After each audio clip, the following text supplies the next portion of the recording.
Nous avons fait escale en France, à Mulhouse, où nous allons aller à la rencontre de Paul André, un élu écolo et carrément bricolo. Et nous découvrirons avec lui ce que sont les AMAP, Associations pour le maintien d'une agriculture paysanne. Nous nous rendons chez Paul André, un conseiller municipal de la ville de Mulhouse, très concerné par l'environnement. C'est une grenouille. Bonjour. Il a d'ailleurs une idée bien précise de ce que veut dire écologie. Alors, l'écologie, ça s'enlève pas, c'est pas à côté du mode de vie. Ce que je veux dire par là, c'est que ça doit être quelque chose de naturel. Le matin, quand je me lève, je ne me dis pas, tiens, je vais être écologiste aujourd'hui.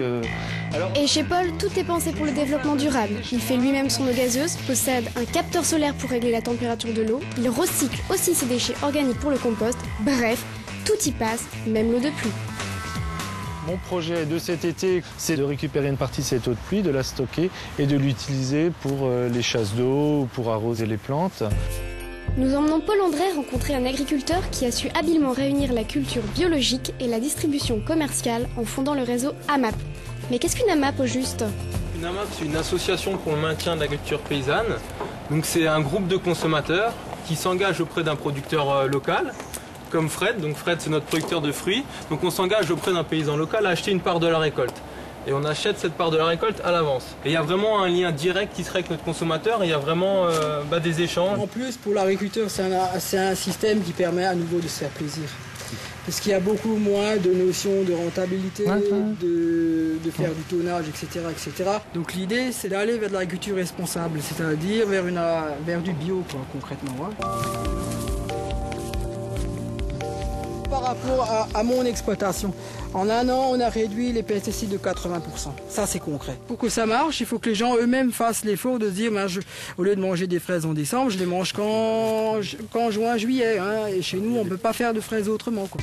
Mais ces contraintes de saison n'empêchent pas 200 familles d'avoir choisi ce réseau pour faire leur marché.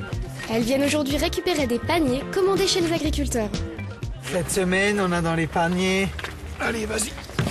On a un chou-fleur, on a un chou blanc, on a des courgettes, des tomates, carottes, concombres, du persil plat et une scarole. Chaque panier étant bien entendu rempli en fonction de la récolte de la semaine et visiblement, les clients sont satisfaits. Vous avez combien de paniers aujourd'hui? Bonjour. On est 2 familles sur un panier de légumes et ça suffit pour la semaine. Comment vous en êtes venu à être cliente AMAP? Ça fait un bout de temps que je réfléchis à un changement d'organisation par rapport à la grande distribution, comment acheter des bons légumes, etc. J'allais au marché, je trouvais que c'était pas mal cher, des fois je n'étais pas toujours très contente non plus. Et donc j'ai vu un article dans la presse et j'ai contacté la personne. Ce qui est bien, c'est que c'est un système, on va dire, à taille humaine. Même s'il y a beaucoup de gens qui sont présents, beaucoup de gens qui viennent, ça reste chaque fois une relation entre 2 personnes. C'est chaque fois à taille humaine. Tomate ancienne. Ouais, ça a l'air super bon. Hein. Le principal risque, c'est que le système grandisse trop vite et qu'il devienne anonyme.